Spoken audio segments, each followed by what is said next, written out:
We kept up a continuous artillery fire upon the enemy around the whole line, including that north of the James River, until it was light enough to move, which was about 4:45 in the morning.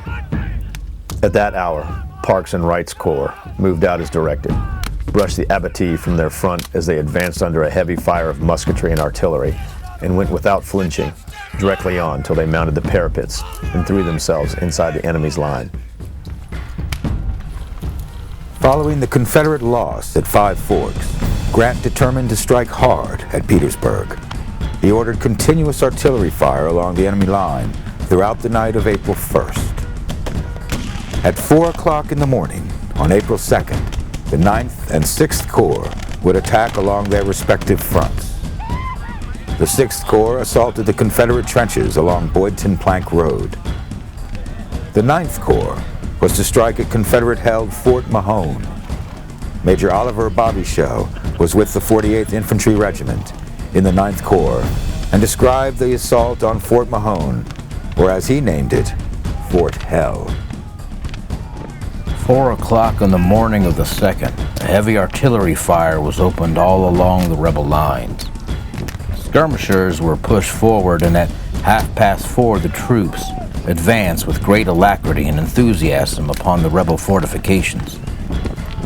Only half rationed and with scalding coffee hastily swallowed, the 48th moved toward the rear of Fort Hell. With a savage rush, the rebel picket line was reached and captured without much of a struggle. The rebel Fort Mahone's guns belched a very inferno of shot and shell into the ranks.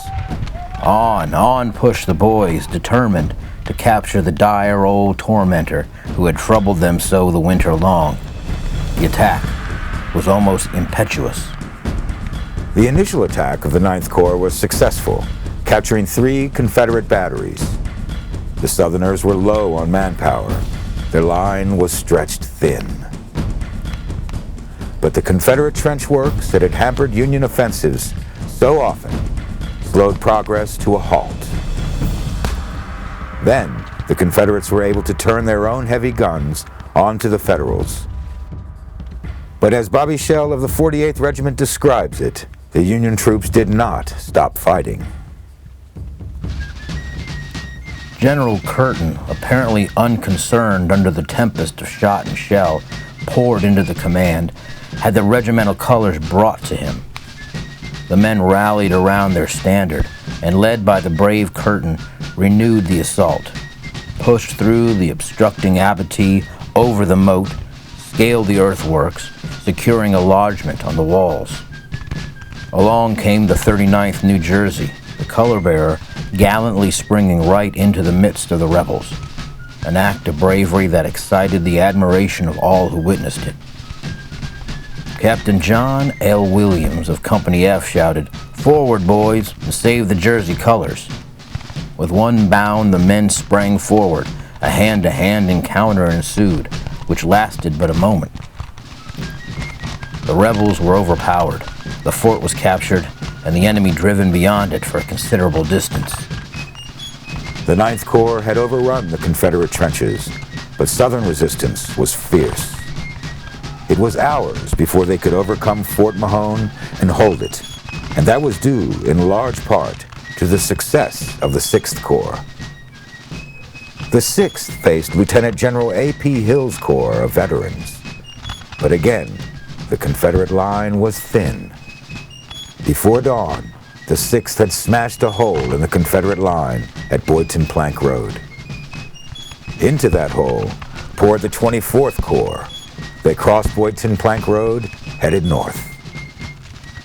Before they could reach the city, the 24th had to overcome Forts Gregg and Whitworth. They were able to capture both in hard fighting. The battle cost the South another of its generals. A.P. Hill had rushed to the scene upon learning that the Union forces had broken through his line. He attempted to rally his men, but instead was shot and killed. Sergeant Major Osborne of Carolina wrote later, About 11 a.m., a battery to the right of Fort Mahone could be spared to run around that rear of the fort. It was quick work.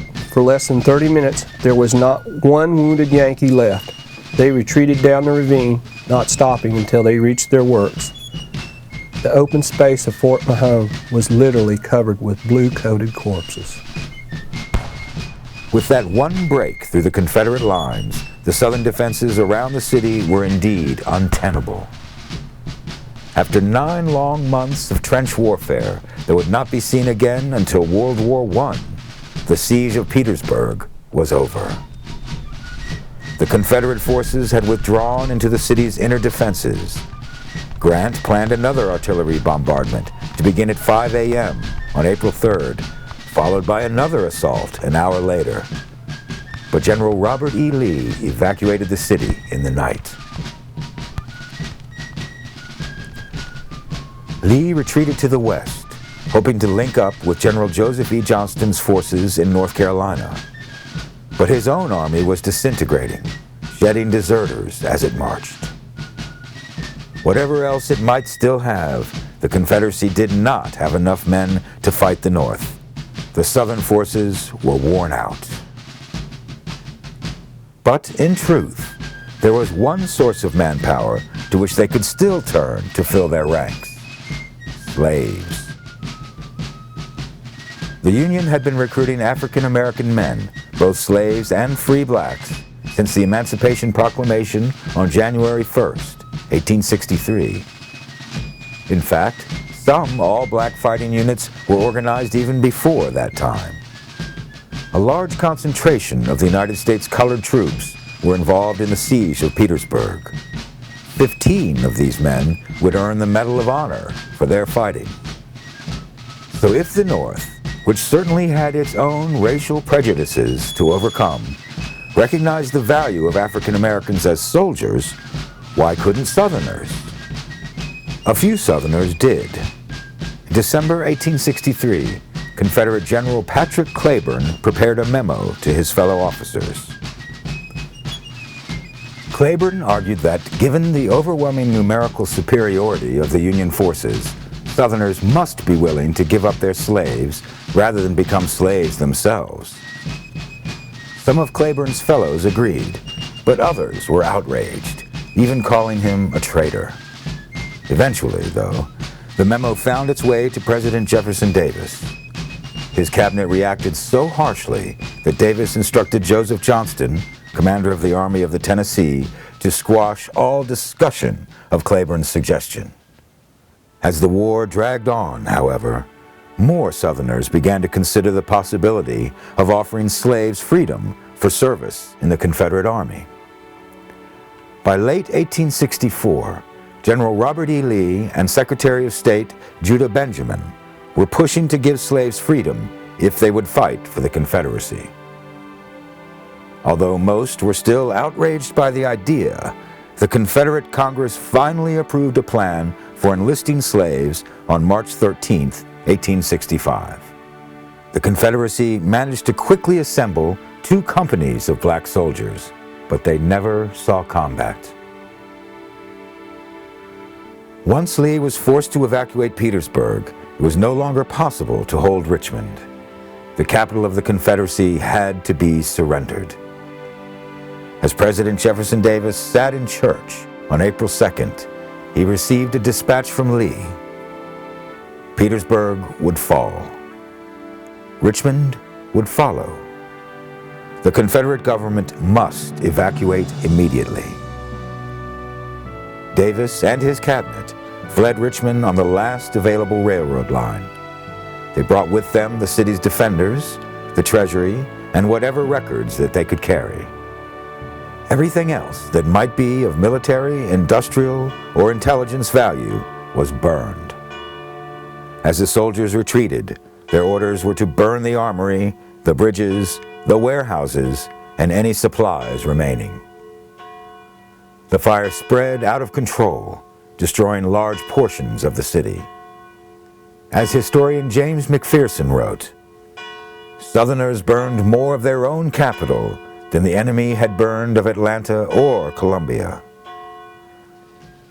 Finally, the next day, the Richmond mayor went out to the Union lines just east of the city and officially surrendered the capital. Union troops then extinguished the fires set by the Confederates. General Grant described the situation his army found.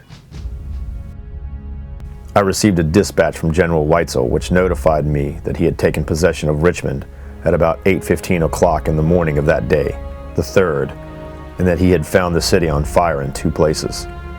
The city was in most utter confusion.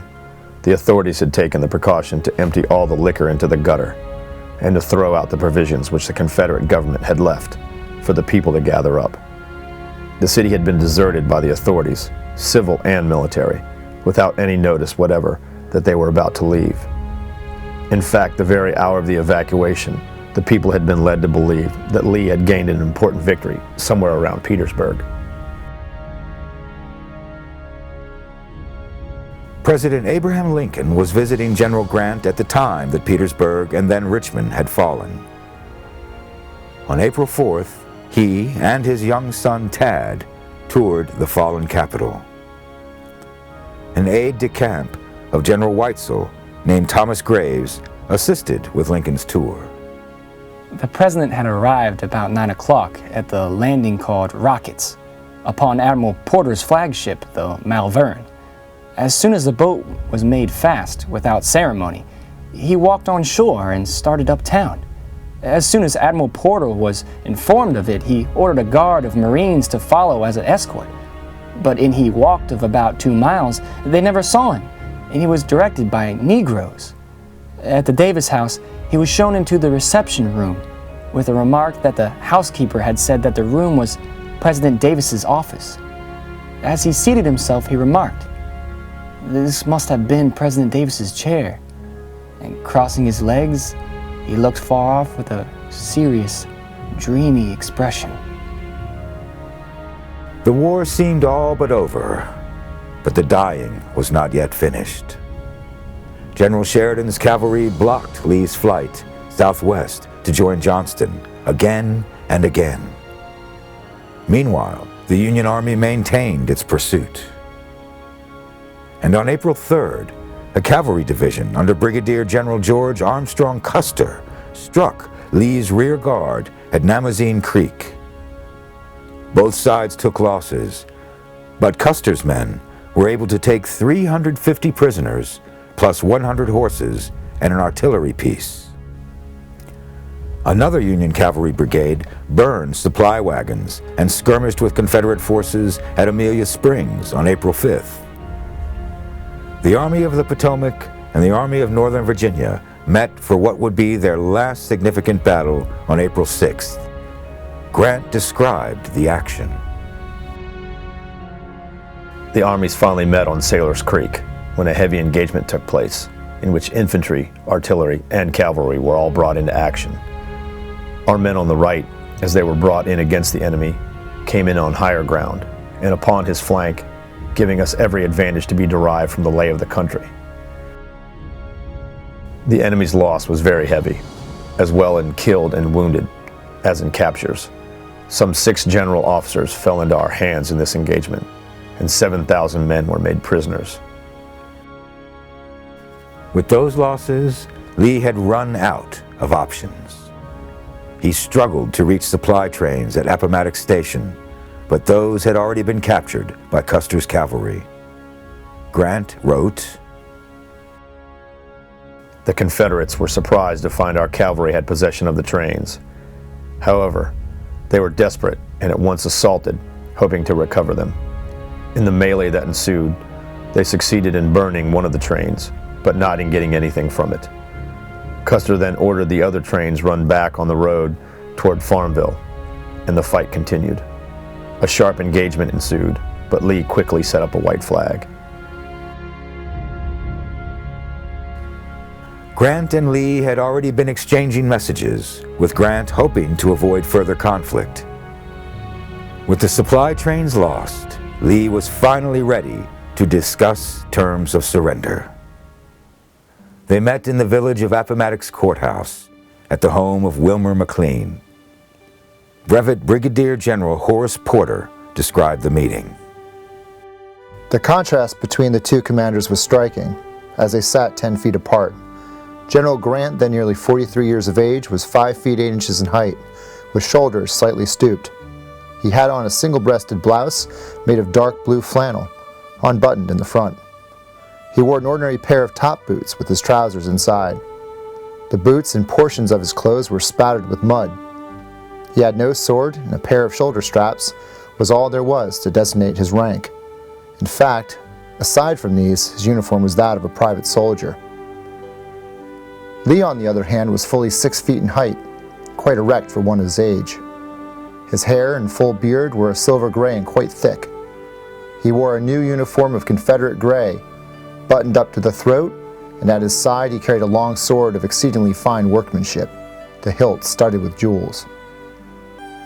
Grant offered lenient terms of surrender. Lee's men would pledge not to take up arms against the government of the United States. Arms and artillery would be turned over to Grant's army, but officers would be allowed to keep their sidearms, private horses, and baggage. They would then be permitted to return home undisturbed. This will have the best possible effect upon the men. It will be very gratifying and will do much toward conciliating our people.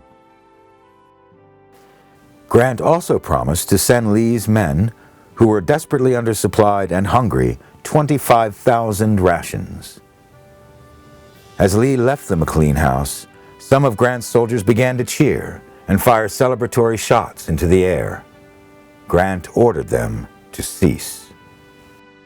"The war is over. The rebels are our countrymen again, and the best sign of rejoicing after the victory will be to abstain from all demonstrations in the field." Everyone present at the surrender was aware that they were present at a momentous point in history. Grant's policy of reconciliation was in keeping with his commander-in-chief's.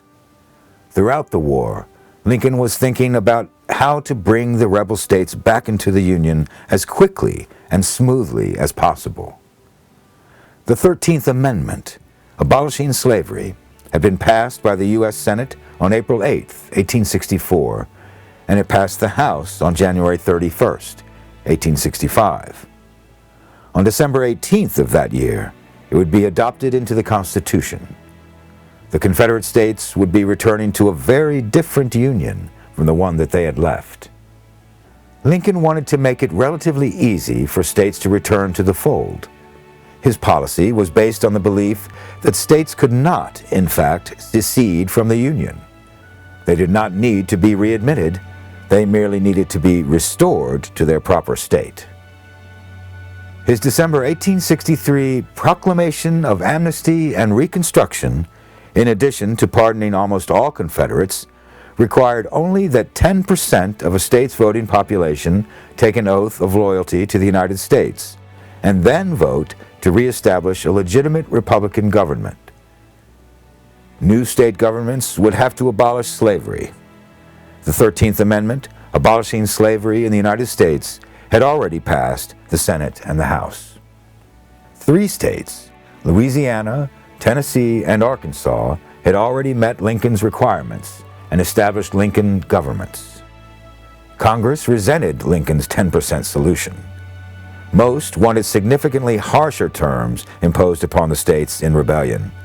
They disagreed with Lincoln's belief that these states had not left the Union, and they believed that readmittance should not be easy.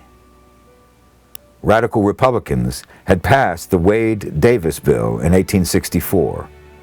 That bill would require a majority of the state's voters to take an ironclad oath, proclaiming not only their future loyalty to the Union, but swearing that they had never personally supported the Confederacy.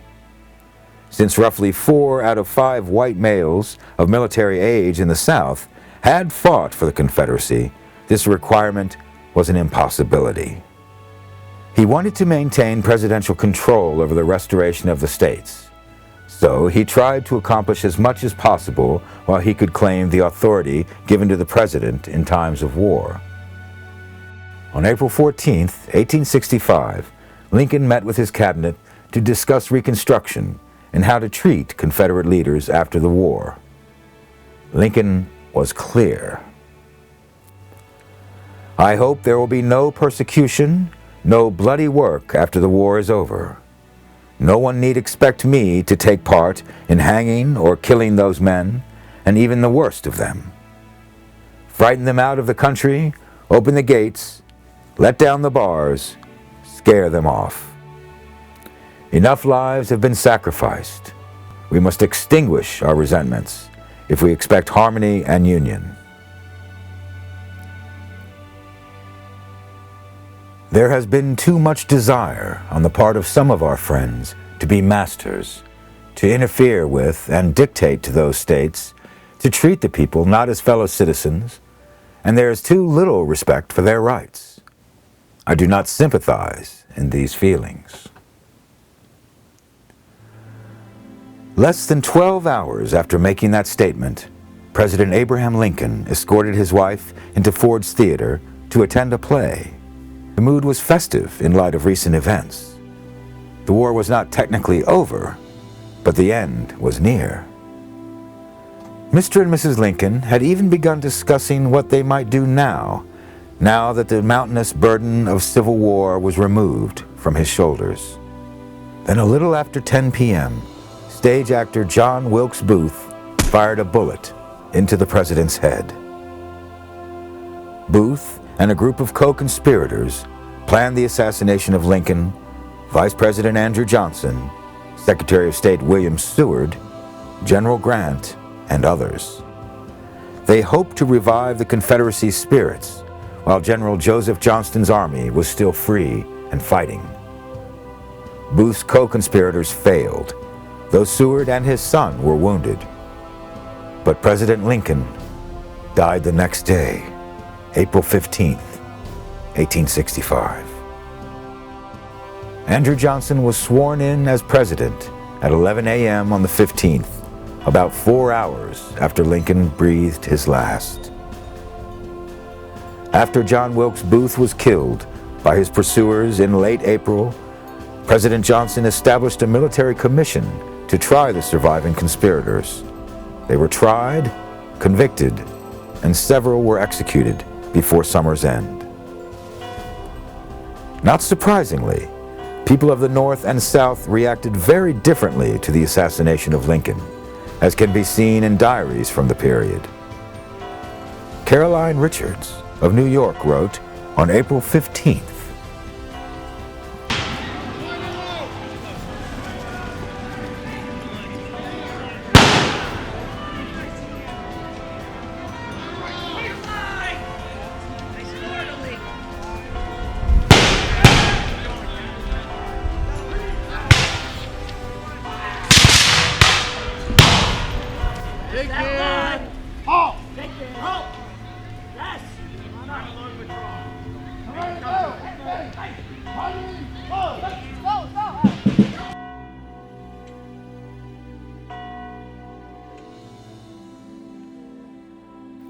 Kate Stone of Louisiana, whose family had fled to Texas during the war, had a very different response. On April 28th, she writes, "We hear that Lincoln is dead. All honor to J. Wilkes Booth, who has rid the world of a tyrant and made himself famous for generations." Then on May 15th, she adds, "Poor Booth, to think he fell at last. Many a true heart at the South weeps for his death. Lincoln's fate overtook him in the flush of his triumph, on the pinnacle of his fame, or rather infamy. We are glad he is not alive to rejoice in our humiliation and insult us by his jokes." Certainly not all Southerners had quite that reaction. Sarah Morgan of Louisiana wrote, "Vengeance is mine. I will repay, saith the Lord. This is murder. God have mercy on those who did it. And because I know that they would have apotheosized any man who had crucified Jeff Davis, I abhor this and call it foul murder, unworthy of our cause. And God grant it was only the temporary insanity of a desperate man that committed this crime. Let not his blood be visited on our nation, Lord." Though Southerners such as Kate Stone might record private celebrations at Lincoln's death, those living in areas occupied by Union troops decided that they should at least appear to be in mourning. Sarah Morgan noted that the more thankful her neighbors seemed to be about Lincoln's death, the more ostentatiously they draped their homes in black. And many Southerners recognized that the assassination of Lincoln could mean disaster for former Confederates, now that the Union victory seemed inevitable. One such Southerner was the President of the Confederacy. Jefferson Davis had fled to Charlotte, North Carolina, which would, for a short time, be the final capital of the Confederacy. When told of Lincoln's assassination, Davis said, "I certainly had no special regard for Mr. Lincoln, but there are a great many men of whose end I would much rather have heard than his. I fear it will be disastrous for our people, and I regret it deeply." Davis was right to be concerned, for the people of the North felt as much rage as they did sorrow at Lincoln's murder. The desire for retribution, to punish the South, was strong. After Lincoln's death, writer Herman Melville captured the anger and sorrow of the North and the trepidations of the South in his poem, The Martyr. Good Friday was the day of the prodigy and crime, when they killed him in his pity, when they killed him in his prime, of clemency and calm, when with yearning he was filled, to redeem the evil-willed, and though conqueror be kind. But they killed him in his kindness, in their madness and their blindness, and they killed him from behind. There is sobbing of the strong and a pall upon the land, but the people in their weeping bear the iron hand. Beware the people weeping when they bear the iron hand. He lieth in his blood, the Father in his face. They have killed him, the forgiver. The avenger takes his place. The avenger wisely stern, who in righteousness shall do what the heavens call him to, and the parricides remand, for they killed him in his kindness, in their madness and their blindness, and his blood is on their hand. There is sobbing of the strong and a pall upon the land, but the people in their weeping bear the iron hand. Jefferson Davis would soon get a sense of the people's anger as the war came to its end. Though it is common to think of Lee's surrender at Appomattox as the end of the Civil War, in truth, the largest Confederate army with almost 90,000 men was still in the field under Joseph E. Johnston. On April 17th, 2 days after Lincoln's death, Union General William Tecumseh Sherman met with General Johnston to discuss Johnston's surrender. Sherman received word of Lincoln's death only moments before meeting with Johnston. He later wrote, As soon as we were alone together, I showed him the dispatch announcing Mr. Lincoln's assassination and watched him closely. The perspiration came out in large drops on his forehead, and he did not attempt to conceal his distress. He denounced the act as a disgrace to the age and hoped I did not charge it to the Confederate government. I told him I could not believe that he, or General Lee, or officers of the Confederate Army could possibly be privy to acts of assassination. But I would not say as much for Jeff Davis. I then told him that I had recently had an interview with General Grant and President Lincoln, and that I was possessed of their views. That with them, and the people north, there seemed to be no vindictive feeling against the Confederate armies, but there was against Davis and his political adherents. Sherman sought an agreement similar to Grant's and Lee's, pertaining strictly to the military. But President Davis pushed for Johnson to get more of a treaty than simply terms of military surrender. He wanted political promises, such as agreements to recognize existing state governments and guarantees of property, while making no mention of accepting the end of slavery.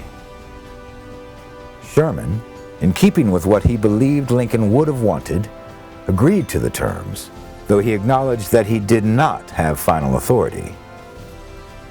When the terms were sent to Washington, he discovered that the mood at the White House was now very different than a week earlier, before a man calling himself a Southern patriot murdered the president. The new president, formerly Vice President Andrew Johnson, ordered Sherman to agree only to purely military terms of surrender, which Johnston accepted.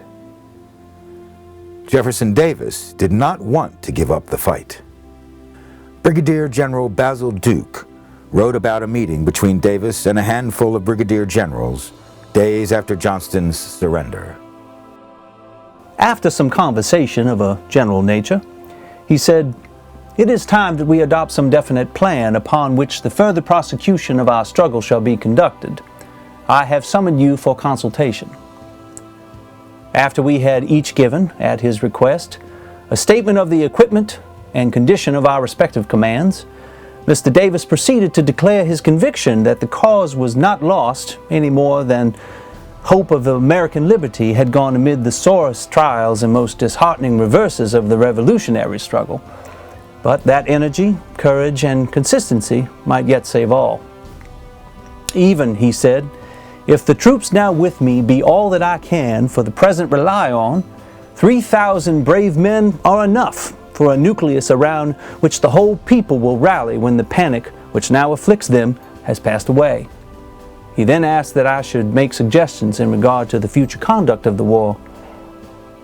We looked at each other in amazement and with a feeling a little akin to trepidation, for we hardly knew how we should give expression to views diametrically opposed to those he had uttered. Davis's generals knew that the war was over. Soon Davis would realize it as well. On May 10, 1865, Jefferson Davis was captured in Irwin County, Georgia. He would remain in prison for 2 years. He was released on bail, and the federal government eventually dropped its case. With the war over and Lincoln dead, what was to happen with Reconstruction? Lincoln and the radical Republicans in Congress had struggled with each other over Reconstruction. Lincoln wanted it done quickly. He was adamant that states must accept the effects of the Emancipation Proclamation and outlaw slavery in their constitutions. But he wanted their return into the federal fold to be otherwise as smooth as possible. The radical Republicans had a much harsher view of how the rebellious states might be reconstructed. Senator Charles Sumner of Massachusetts, who before the war had been brutally beaten on the Senate floor by a Southern congressman, believed that they had committed state suicide and should be treated as conquered land. He strongly objected to Lincoln's lenient policy. But if he found Lincoln's plan too lenient, Johnson's policies completely outraged him. Under Johnson, the Southern states quickly set up new Johnson governments recognized by the federal government. the states quickly passed black codes, which denied freedmen the right to vote, serve on juries, or testify against whites in court. They could not overturn the 13th Amendment, but they could resist it in spirit. Major General William Tecumseh Sherman, in January 1865, had issued Special Field Order No. 15, which provided land to former slaves. Heads of households would get 40 acres of land which had once been part of a plantation. Some would also get the use of a Union Army mule for plowing. About 40,000 slaves were settled on land under this order, but it did not last. Sherman's order had been made as a wartime measure, and for the policy to continue, the civil government would need to take similar action. Instead, in the fall of 1865, President Johnson rescinded Sherman's order. We can never know how Lincoln might have handled Reconstruction after the war, or how he would have managed the relationship with Congress. But we do know that Andrew Johnson's inability to work with Congress, his patent racism, and his clear unwillingness to support the rights of 4 million freed slaves meant that the executive branch lost all control over Reconstruction. Throughout Johnson's presidency, Congress would take action, such as creating the Freedmen's Bureau.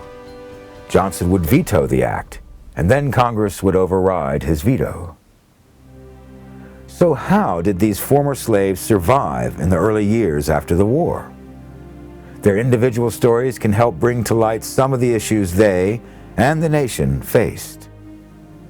In the 1930s, as part of the Works Progress Administration, 2,300 former slaves were interviewed about their lives before and after slavery.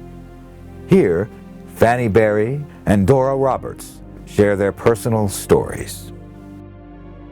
I was free long time before I knew it.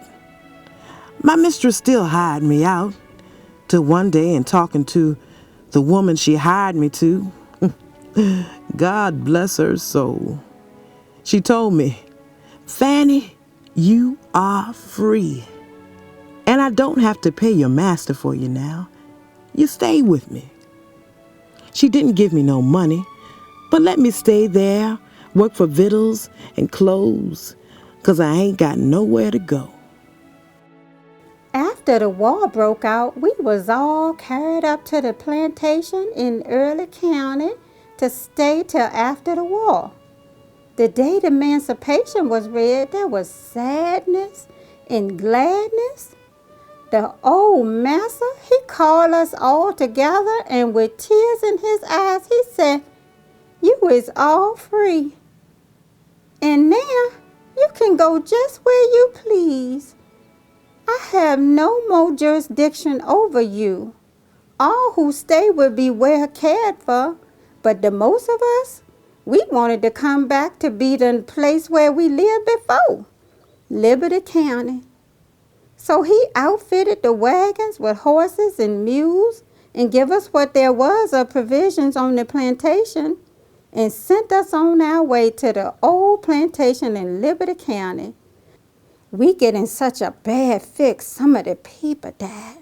It seemed like the old Lord must have heard the prayers of his children, for a long way down the road, we see our old master coming, and he brung men and horses to get us safely to the old home. And when we got up there, I never see him no more, 'cause he went back up in Early County. Every freedman's story is unique, but they all tell of the hardships faced by a people moving from slavery to freedom. Some slaves fared better than others due to their own skills or luck, or due to a sense of responsibility to their own former masters. But it was clear that the nation could not rely on all former masters to demonstrate such compassion. During the Reconstruction era, the federal government dissolved the governments of most of the former Confederate states and managed the states through the Freedmen's Bureau, which was a branch of the military. The Freedmen's Bureau was established to help former slaves obtain food, medicine, housing, education, and land to aid in the difficult transition from slavery to freedom. Initially, the Bureau's focus was on providing the basic necessities for survival: emergency food, housing, and medical aid. But its larger role was to help freed slaves get an education and find work, and try to ensure fairness in labor contracts. Prior to the Civil War, none of the Southern states had any kind of universal public school system.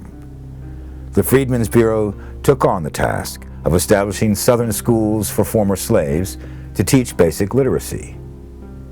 By 1870, over 1,000 of these schools were operating across the South. They also established 24 colleges and institutes of higher learning for African American youth. Many of these historically black colleges and universities are still operating today. Another issue was that since these freedmen were no longer slaves, they would count as full citizens in the determination of representation in Congress, rather than the 3/5 of a person. But would they be allowed to vote? If they were not, then the voting power and representation of white Southerners would be even more disproportionate to Northern voters than it was before the war. Yet few in the South were willing to give African Americans the right to vote. Southern Democrats were angered by the federal control of their states. Many took their anger out on the freedmen. Some whites formed secret societies to resist and disrupt the new order. These vigilante groups, the most infamous being the Ku Klux Klan, included former Confederate soldiers and were essentially insurgent forces in opposition to the federal government. They used terrorist tactics of violence and intimidation to keep blacks and white Republicans from voting. The Ku Klux Klan would attack at night, wearing masks and robes to hide their identities. They intimidated workers for the Freedmen's Bureau. Across the South, thousands of African Americans and white Republicans were killed by members of the Ku Klux Klan and similar organizations. Former General, now Senator, Benjamin Butler drafted legislation referred to as the Ku Klux Klan Act. Another former general, President Ulysses S. Grant, signed it into law. The act authorized the use of federal troops rather than state militias to enforce the law in the South. It also empowered the federal courts to try Klan cases and authorized the suspension of the writ of habeas corpus. Grant took full advantage of these powers and dismantled the Klan. It would be several decades before the organization would rise again. The Civil Rights Act of 1866 granted citizenship to all persons born in the United States, with equal rights regardless of color.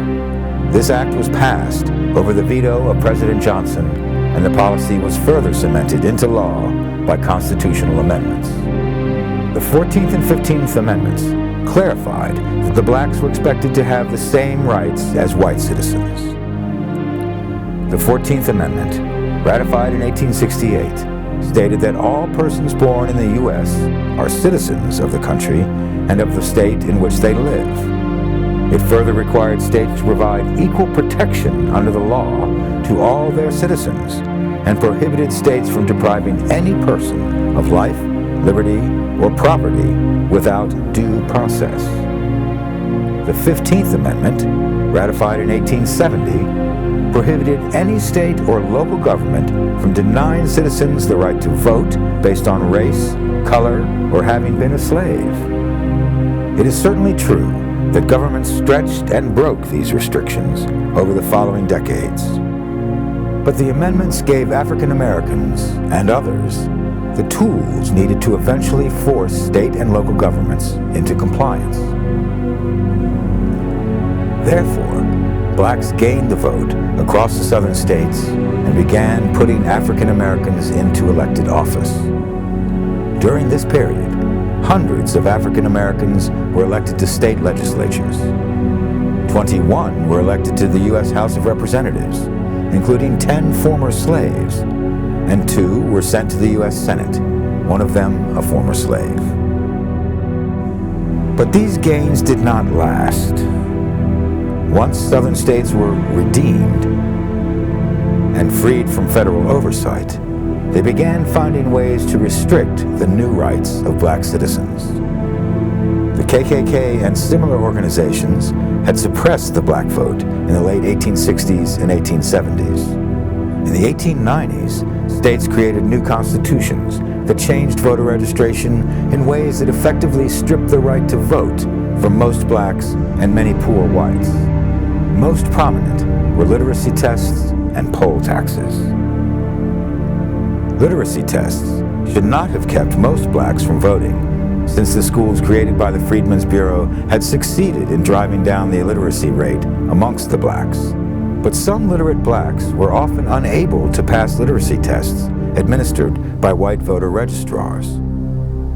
In some cases, grandfather clauses were added to the voting requirements, allowing a man to register to vote if his grandfather had possessed the right to vote. This allowed illiterate whites to skip the tests, but could not help black citizens whose grandfathers had been slaves. African American leaders such as Booker T. Washington worked to have such practices challenged in court. But in the first years of the 20th century, the courts, as well as Congress, were not willing to fight Southern power on this issue. Successful challenges occurred in 1915, 1939, and 1944, throwing out pieces of the voting barriers that states had erected. But these states would then find new ways to reach the same goals. It would not be until the Civil Rights Movement, culminating in the Voting Rights Act of 1965, that these barriers would be swept aside and the intended goal of the 15th Amendment would be realized. Though the Civil War ended in 1865, it has never been far from our memory. And that memory itself quickly became a new kind of battleground, as interested parties sought to control the memories of what happened and why. Proponents of the Lost Cause movement, including Jefferson Davis himself, emphasized the noble character of Southern resistance to federal oppression. They minimized the importance of slavery, insisting that the war was only ever really about states' rights. Others focused on the emancipation of 4 million slaves and remember the war as being the only way, in hindsight, to free the slaves from their bondage and free the nation from its dependence on slavery. And still others looked past the arguments of who was right and sought to bind up the nation's wounds through a shared mourning for the over 600,000 killed in the war. Many Americans love and respect Abraham Lincoln as they do no other president. And many others feel that same love and pride when they look on an image of General Robert E. Lee. And odd as it may seem, many Americans love and honor both men. Thousands of Civil War landmarks and memorials, large and small, dot the country roads and rivers and bridges and towns of modern America. Every year, thousands of reenactors don Union and Confederate uniforms and replay the great and terrible battles of that war. Americans may never completely reconcile their feelings toward the Civil War and its participants, but they will never forget.